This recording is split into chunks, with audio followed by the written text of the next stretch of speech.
I'm Rafaël Leloup. I live in Los Angeles. I'm from Belgium originally, but I live in Los Angeles and work in music for films. I learned music pretty young. I actually started the accordion when I was 6. And I went to conservatoire in Brussels for both composition and accordion.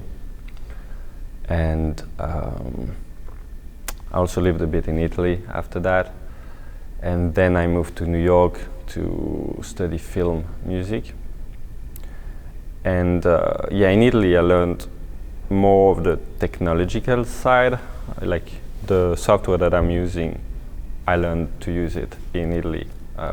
So I've been like trying to put together, like in my body of work, try to put together accordion technology, because I really like working with these systems that you create, and music for film, so music in relation to any sort of visual medium. I'm mostly working in film right now, although I want to work more with these visual art pieces. And also I've been working for dance or any other multimedia. And yeah, so I've been like trying to work on pieces that would just use all three, like the accordion, the technology, and the music for film. I've been working on that. That's kind of my personal project. And then I live in Los Angeles now and work in films full time. We started working with Joel on these pieces, these animation pieces. He called me and he said that he wanted to move from the stills and go into more animated pieces, and that would require music. And so we started working together doing these. And yeah, the idea was to just put the music in the gallery or in the museum and loop them. But then I don't remember exactly how it arrived, how it came, but he called me and he said like, oh, we're gonna do a show in the Philbrook Museum of Art in Tulsa, because he's living there and he has connections with the museum, so he was doing a show there, and he suggested that we try a live performance, which I thought was really exciting. But on the other side, I'm not really used to performing, because my work is mostly in the studio. As a film music composer, you're working mostly in the studio and then show the film as a final result, which is what we did. So the idea of doing a performance was really exciting, because I'm not used to it, and it's kind of a little bit of a challenge. Like, yeah, Joel said that he talked to the museum of Fort Wayne, and there would be a possibility of doing another performance just a few days after the performance in Philbrook, and because the two cities are kind of drivable distance. He asked me if I wanted to do the second one too, and like, yeah, I was totally in, because I'm looking for that kind of experience now. I'm enjoying the performance, the live performance, and I need to, you know, do it more to have more fun. So yeah, we just drove to Fort Wayne and did it. When I wrote the piece, I made sure that it would fit the idea that Joel had in mind when doing, and the reason why he did that drawing. So what I did with Joel is just I sent a few ideas, a few different directions, and he picked one that he liked, and I kept on working in this direction, giving him options. We were going for something pretty dark, string-based, strings and accordion, because that's what I'm playing. And a little bit creepy. I mean, it had to fit the subject, which is a bit dark and creepy. So that's how we did the piece. But then for the live performance, as we had one piece of music that was just as a CD to put with the video in a loop, we thought of different options to show it. And the first one was like, you know, when you work, you're like working for a specific case. If I'm showing a film, I'm gonna make sure it sounds good in a theater or on a TV. Well, in this case, the first time the piece was shown was in a gallery, and I knew that the music would be looped for hours. So I just felt like some people are gonna come and go into the gallery, and that's gonna be fine. But some people are gonna stay in the gallery, or some people work in the gallery, and I don't want to drive them mad with the same loop over and over. So I tried to find options to make the loop still interesting and still changeable. So I kind of made up a system where by dividing the piece in different sections, they could go one after the other, but in any different order. You know, if you're like A, B, C, then it would be A, C, B, A, whatever. So yeah, that's how we worked, so that every transition would be somewhat different. And yeah, and that was basically the first idea, and having that system where it's a little randomized, which is coming from there was an old game where composers would play with dice, and like each number on the dice would be a part of a music that they pre-wrote, and by playing on the dice, they just would put the pieces of the music together in a different order every time they played it. So that was basically the idea. And as we were doing that, I was thinking, when Joel came to me and said like, oh, let's do a performance, I was like wondering if that would not be possible to even reduce the sections in smaller pieces, smaller and smaller, to a point where we ended up just having sections of a few seconds each of accompaniment that when I played it, basically there would be a little accompaniment attached to pretty much each note of the composition. And that would allow me to play the thing at the pace that I want, at the rhythm that I want. If I want to go faster, I can play it faster or slower. So yeah, that's when we, that's the system we ended up using. In that case, I'm following scores, so it's not too randomized anymore because I'm literally following what I wrote. But I could, in a way, because every note is attached to a piece of accompaniment, I could put them in the order that I want, or I could improvise. I'm just showing the best version that I found. But it could be played in any different order with any different melody. The one that I've been using for the performance, it's an accordion, which has already kind of a nice story. It's the brand Roland. They're known for their synthesizers and other type of, they're known also for being at the forefront of the invention of MIDI, the technological communication protocol.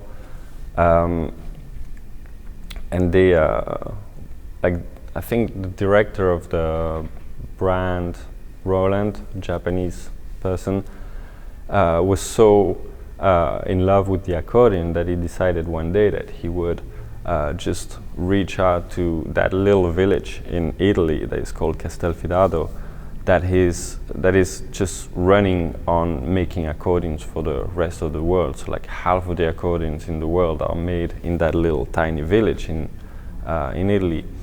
So he reached out to them and said like, well, I want to mix your knowledge with my knowledge. And they created that accordion that is basically a synth that sends MIDI and audio, and it's just like a gorgeous piece because it feels like a reel. I have a reel that is exactly the same weight, the same touch and everything, but it can communicate with a computer with MIDI and audio.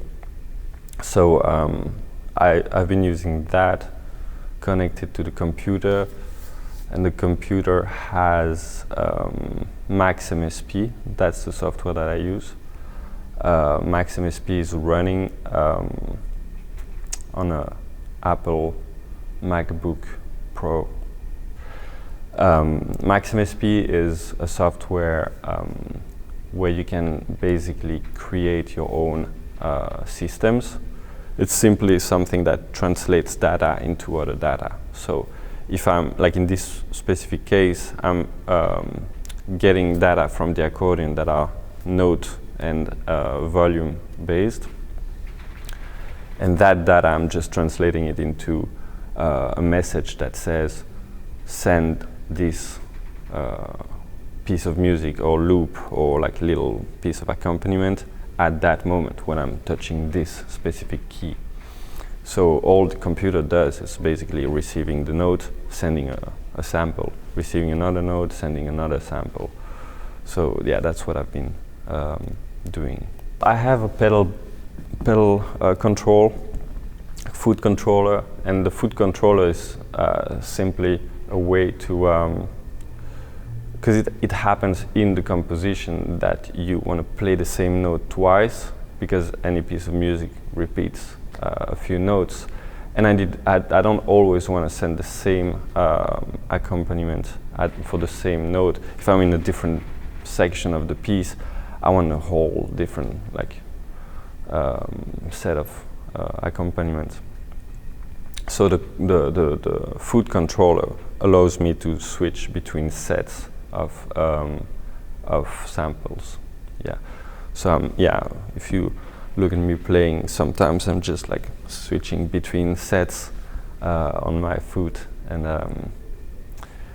and yeah, I have a little MIDI controller also on the table for just volumes and visual controls, which is only play and stop.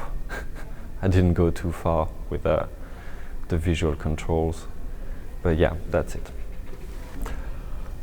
I mean, as I said, I kind of like to create these sort of weird systems, and in that case, there was that dice game that was the starting point of that concept. But just doing it, I didn't even know if that was possible, if that would be working. It's like every single piece of the process was just try and see if it works, and I'm already surprised it worked. That's the biggest thing. But I would say, like, now that I know it works, and there's still room to improve the system and the future work, I'm actually just very happy that I found something that could be expanded and could get better and better as I'm doing it, as we're doing it. Yeah, I'm trying to think about, ways to communicate backwards with the image. It's like how right now the image is looped and I'm playing at the same time the music, and I'm kind of communicating a lot with my samples, with my music, so I'm very focused on the music. But in a way, I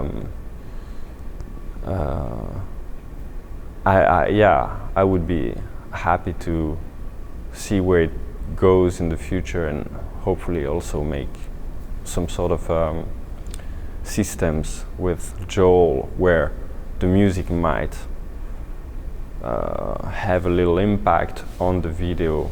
That would be a kind of something that I'm hoping in the future. Like we've been already talking about that, and that might be like a pretty that might be something that I might do in the future, in the near future, is changing the speed of the loop on the screen.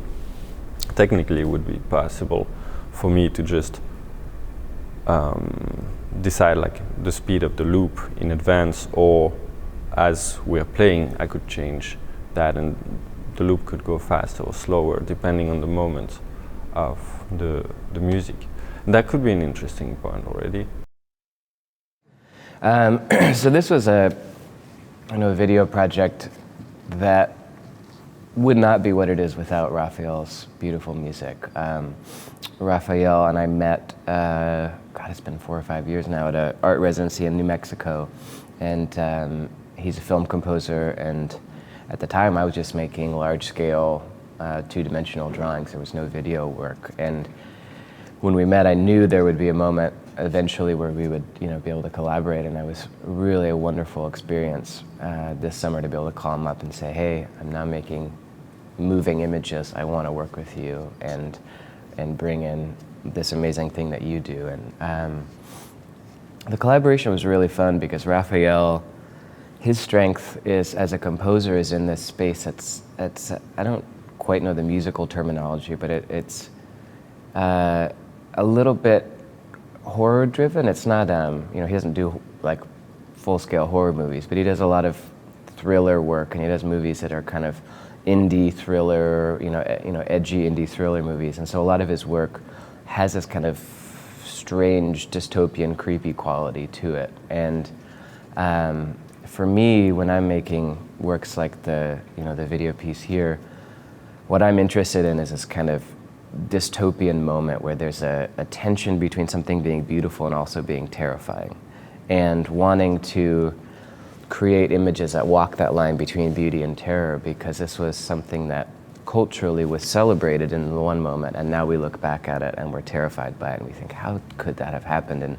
think about that process culturally where we transitioned from something being celebrated to something being problematic and something being horrifying. And so Rafael's music is kind of a perfect fit for that, because he is a composer who works really well in that space where it's melancholy and it's haunting, but it's also starts to decay in moments, and it kind of falls apart into these passages where it's really it starts to make the hair on the back of your neck stand up a little bit. And so we sat down and I showed him the initial sketches, and I said, this is what I'm thinking, and we got to do what's been a total dream project for me, where I just sent him the animation. I said, do what you want, you know what I'm interested in. I'm interested in this line between beauty and terror. I want it to be scary, but also I want it to be melancholy and beautiful, and he walked that line perfectly. And it was just this, I remember I sat down, I finished the video, and I've watched it and I was like, oh God, it's not quite right. There's something missing, and it felt kind of flat. And then I sent it over to Rafael, and a couple months later he sent back the finished composition. And I didn't listen to his music until I put it together. I put it together in iMovie, because I don't know what I'm doing with video things, and sat it side by side, and then I hit play, and I just started crying. It was this really wonderful moment where the piece went from being unfinished, and I'd done everything I could do, and then it took having this second brain to turn it into something that really came together. And I have so much respect for his crazy brain. He's an absolute genius, and the collaboration was a lot of fun.